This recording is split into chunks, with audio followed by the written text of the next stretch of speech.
Hey guys, OGalbina here, bringing you guys our PMU Season 9 Finals match against Mid Pokemaster and his Alabama rollouts. Whole season's been building up to this. I'm very excited. This will be the last game of our PMU season, win or loss, so be sure to hit the like, especially if you've enjoyed this season thus far, if you've enjoyed our team, the PMU videos in general. I definitely have. I love playing Gen 7. It's definitely my favorite draft meta. I love playing Gen 7 Wi-Fi. It's so much easier than Gen 8, and I love using the cool Mega Pokemon. I was really excited to use Megazam this season. But, with that being said, we're playing Mid. Mid absolutely killed it this season. He was one of our regular season losses, actually, and he absolutely killed it with his team this season, and it's absolutely a phenomenal build. I love his draft. I would use the heck out of it myself. Has probably my favorite offensive core ever. And we're gonna go and do a quick little team builder on how we're potentially going to try and beat this terrifying team. That's honestly probably our worst matchup.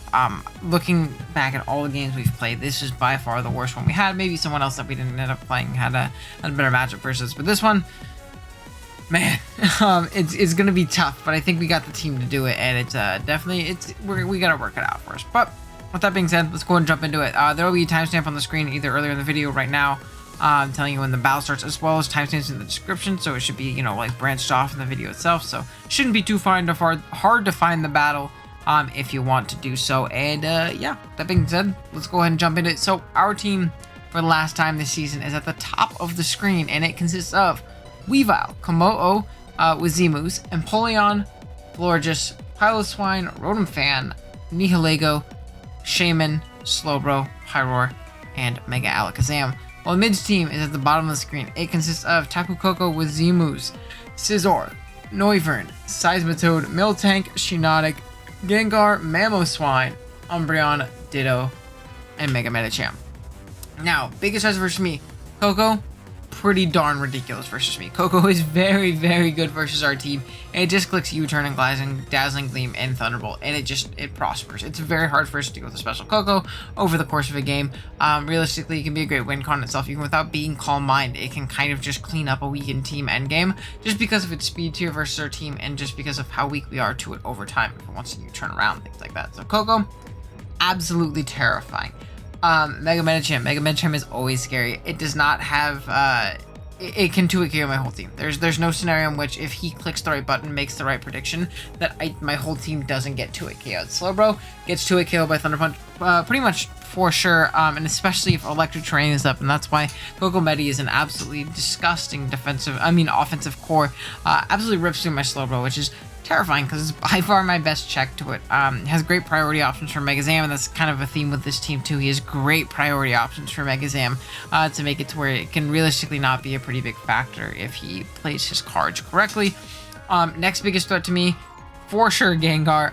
My Ghost Resist is a Weavile, and my Ghost Immunity is a Pyroar. Offensive Ghost has been a problem all season. Gengar is like the culmination of all of those problems in one. It is so unbelievably good versus me, and there's not a Pokemon on my team that I can build to switch into it.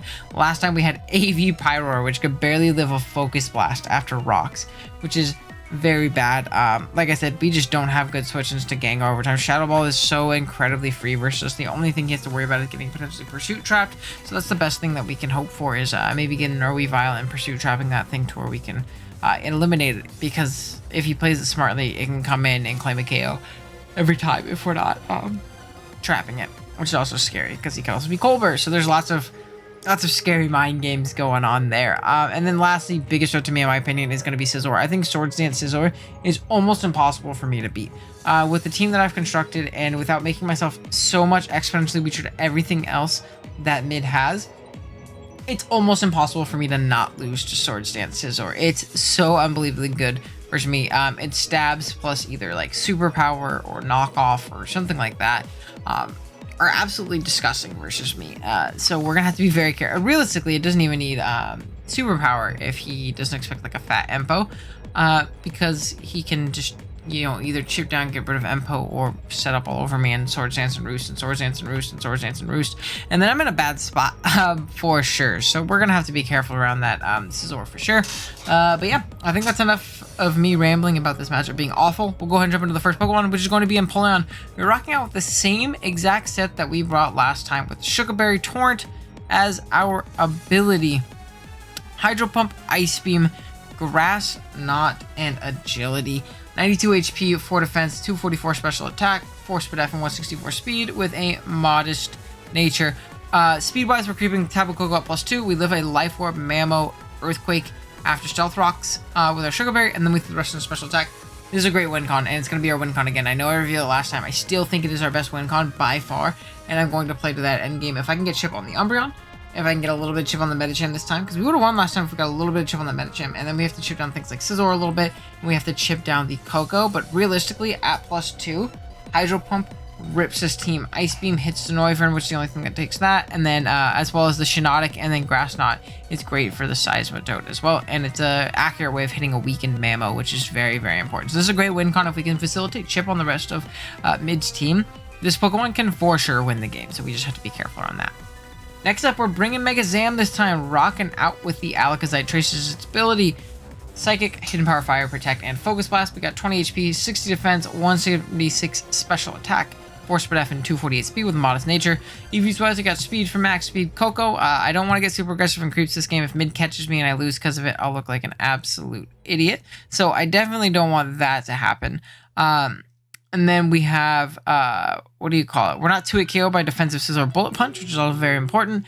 And then the rest in our special attack to hit as hard as possible. This Pokemon does put on a decent amount of offensive pressure. This is a great Pokemon to force chip on that Umbreon like we need, force chip on that Miltank like we need, force chip on that Koko and revenge it potentially like we need. So definitely very solid in this game and just revenge killing a lot of scary things on Mid's team. Protect helps us with fake out Medicham. It also helps us scout like a Scarf Gengar or something like that, which is nice. It also helps us scout a Baton Pass Umbreon, which is what Mid brought last time to wish in the Baton Pass out to get our momentum. We can catch him being overly aggressive and protect, and then force him back into that Umbreon potentially, and put ourselves in a little bit more of an advantageous situation, which is very, very nice. So yeah, it was looking honestly a lot better than I gave it credit for in the first game we did bring in, and I thought it was like an awful matchup. It actually is a pretty decent matchup. I think it just kind of got a little tunnel vision in my building in the first matchup. Next up, we got Weavile rocking out the Life Orb, pressures its ability, knock off Ice Shard, Pursuit, and Icicle Crash. We got 28 HP, max attack, 84 defense, 4 speed F, and 140 speed with a Jolly nature. We're the same as except we were last time. We had got a Life Orb number in HP. We are creeping, I believe, Gengar.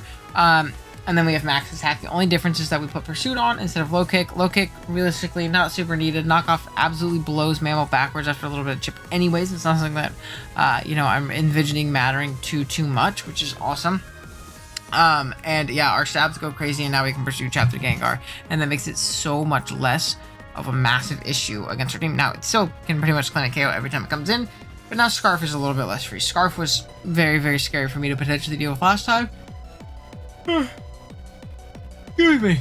And I just don't want to deal with that again for sure. So definitely very scary, but I definitely think that Weavile is a great way of mitigating that Gengar, or maybe, limiting it to 1 kill, or even less if we can go in hard in a Shadow Ball and absolutely, catch him off guard in that sense if rocks aren't up. So definitely very solid.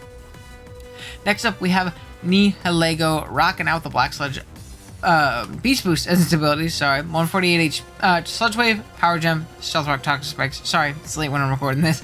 148 HP, 124 special attack, and 236 speed with a timid nature. EVs wise, we have enough speed for Mega Medicham. We live 2 Life Orb Modest Gengar hits after rocks, and then we have the rest of our special attack. Nihi is a great rocker this game. It's a great way of sponging hits from Gengar and Koko. It's a great soft check to both of them. And T-Spike's going to be very nice if we can eliminate that Gengar. It's a great way of, again, forcing chip on things like Umbreon and Miltank and Koko and a bunch of things like that. Rocks are obviously, great in doing the same exact thing. And then our stabs are actually really good. Oh no, I'm so sorry. I wasn't Power Gem this game. I was Hidden Power Fire.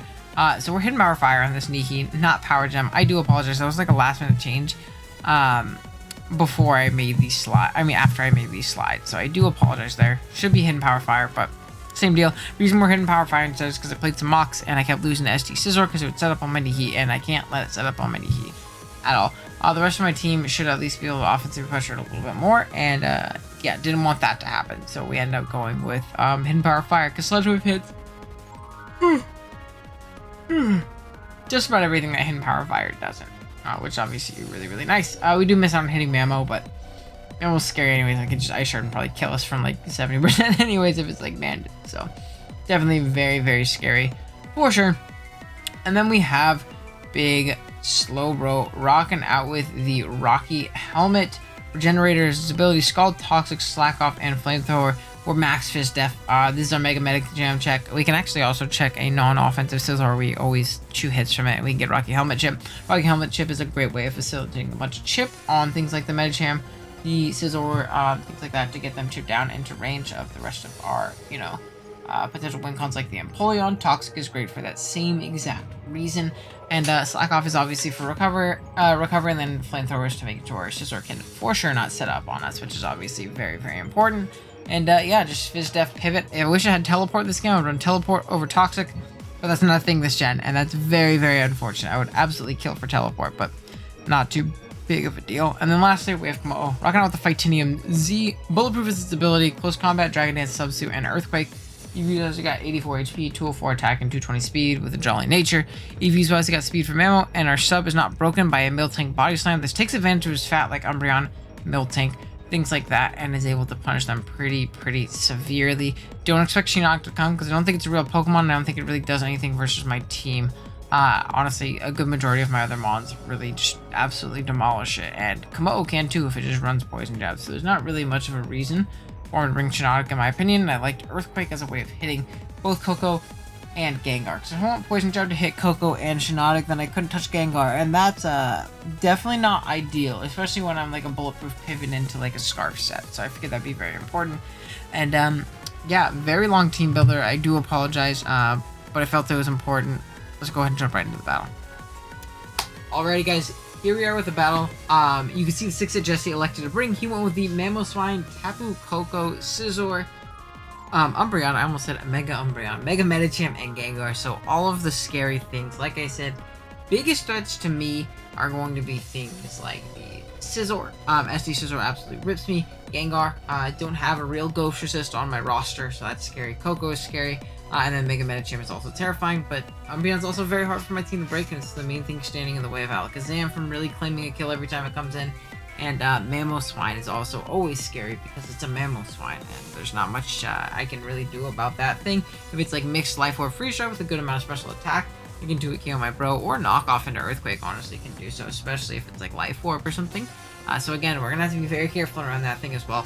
I'm going to go into this game leading my Nihilego. The reason I lead Nihi opposed to like something like a Slowbro or something like that is because I figured that he might try and anti-lead Slowbro because it's a good lead against Mega Medi.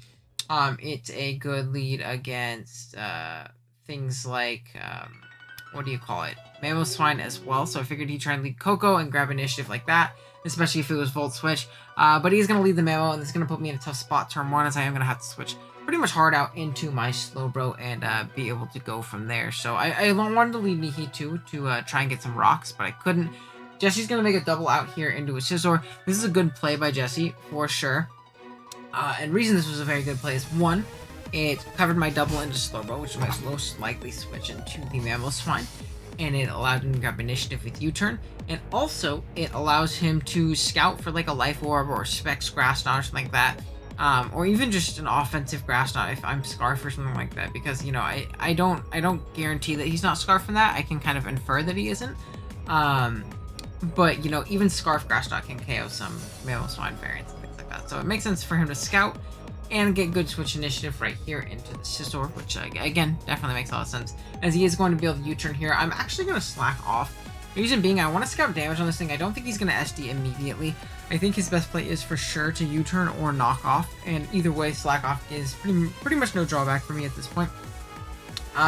Worst comes to worst, I can, you know, maybe Flamethrower him the next turn.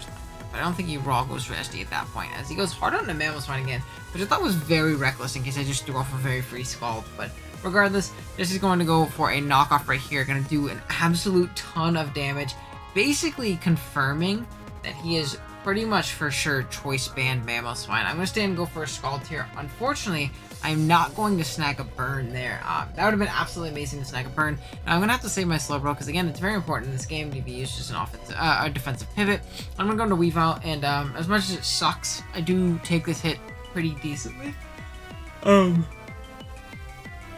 Excuse me. But yeah, we're going to take this hit pretty decently. You're going to see that thing's for sure banded, by the way. As I get off a very free knockoff. Nothing on this team really wants to take knockoff from Weavile. at all. As the sorcerer is going to come out, we're going to knock it off. And we're actually going to see that this thing is Rocky Helmet. Telling me it's and based on that damage, pretty darn physically defensive as well. So he's very scared of Weavile. And being that I saw that, it made me much less likely to assume that he is Sword Stance on this particular set. So I am going to pivot right out Nakamoto right here. I'm actually going to use this as an opportunity to try and get off a free hit. I think he's a scout for a fire move. But in all honesty, I'm going to sub right here. What I should have done is just raw Earthquake. The reason I even subbed was to catch like a Scarf Gengar or like a Coco coming in or something like that. But Earthquake was always my play if I expected those to come in anyways. I didn't expect him to U-turn because if he took a specially attack invested flamethrower to the face, he's in an awful spot. So I didn't really expect that. So I guess I should have just Earthquaked in this sense and not subbed. A little bit of a dumb play by me, especially if I'm expecting that switch, because I would have been able to catch this Mamoswine without having to take the HP. Sorry, I dropped something on the floor. Take the HP damage from putting up said substitute, as he is just going to be able to Ice Shard and break the sub anyways. So it kind of just put me in a worse spot overall. But yeah, we're going to at least be able to Earthquake take off this Mamo. No reason for me to close combat and lose defenses when I can just, EQ and get the same end result, as nothing really switches in again on close combat plus Earthquake on this team. We're going to see Mega Medicham come in right here, and this is a pretty darn tough position. I'm pretty much forced to sack a Pokemon right here. I am going to pivot out and basically just sack off my Weavile. It sucks that I won't be able to Pursuit Trap the Gengar, but I do have ways of beating it otherwise, and I figure that this is probably my least useful member. And honestly, it loses me a lot of momentum and initiative anytime it comes in, because that means a free Scizor, and that means a free U-turn, and then I'm kind of put in the vortex a little bit. I can't even punish the U-turns with my Slowbro anymore, which is, definitely very unfortunate too. So I figured that Weavile was honestly probably my least useful member at this point in time in the game. So I am going to go out into my Slowbro here. I'm just going to throw off a Scald. I don't think Mid will risk letting this thing get burned. I don't really think there's too much of a point in doing so. Yeah, he might be able to 2-hit my Slowbro even through a burn, but then his Medicham is essentially neutered at that point, and it's just, he's not in a great spot from there. So I'm going to be able to Scald this Umbreon coming in right here, as it is going to show to be leftovers in this instance. And I believe on this play I am going to pivot out just because I don't want to take a Toxic. I don't want to take a big hit from this thing. I'm going to go right into my Nihi because I really want to get up my Rocks. I think Rocks are going to be imperative in this game, but Mid goes for the Baton Pass, and this sucks. This is going to allow him to grab pretty great switch initiative on me, go into Mega Medicham, and essentially force a KO. And this play right here that I'm about to make, I want to kind of like preface it. This is a very bad play. In my head, I'm thinking, yes, he can Thunder Punch pretty freely here. Thunder Punch doesn't actually kill my Nihilego, but why stay in? And Thunder Punch, Bullet Punch definitely does, so he doesn't have to worry about being 2-hit KO'd. But he for sure has Bullet Punch. Or at least I think he has Bullet Punch at this point in time. I get no confirmation at this point. So I'm going to go Slowbro though, because in my head I'm like, he doesn't 2-hit KO me.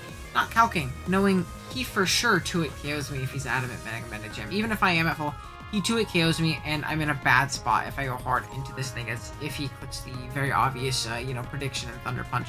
As he is going to click it right here, and, yeah, that sucks. That really sucks, because I do need this thing still, as I'm going to have to pivot out and essentially just sack Nihi and take a bunch of damage on my Slowbro for no reason, and then not be able to get up Rocks, most likely. As he is going to Thunder Punch right here, you're going to see it actually didn't kill me, so I could have potentially gotten up my Rocks and then they force him into a Bullet Punch turn, but he is going to Thunder Punch me here. I am going to get paired, and the reason this pair sucks is because I wasn't able to scout and see if he was Bullet Punch at this point. Getting that information would have been very nice, and just kind of deducing his moveset, because I think I'll need Stab, I Jump Kick, Bullet Punch, and then if he's Thunder Punch, he doesn't have Fake Out, and it's just, again, good information to have overall. But regardless, we are unfortunately going to go down here as I go back out into my Slowbro. And I'm just going to throw off a Scald at this point. I kind of have to get this damage off and put it in range of both my Empoleon and my Mega Alakazam, and hopefully, be able to prosper from there. So we're going to go ahead and throw off a big Scald, and we're actually going to get Burn, which is very, very nice, really neutering this thing's potential Bullet Punches versus the rest of my team. Again, absolutely amazing for the rest of our squad here, as he's going to High Jump Kick. Very, very needlessly risky play on Mid's part, in my mind, but doesn't really matter all too much, as we are going to go down with our Slowbro right here, at the cost of burning this Medicham and getting about 50% health off on it. Now I'm going to go out into my Mega Alakazam. Even if it is Bullet Punch, Doesn't really do that much to where it's a big deal if it hits me with it at this point, and I can revenge it pretty easily with Psychic. Now I'm going to make another bit of a dumb play here, so I'm going to Protect. There's no reason for me to reveal this Protect. What Protect allowed me to do in the rest of this game is it allowed me to catch that Umbreon on an aggressive baton pass turn, and kind of giving away that surprise and that move slot and that tech kind of puts me in a bad position where there's no reason for me to not just click Psychic.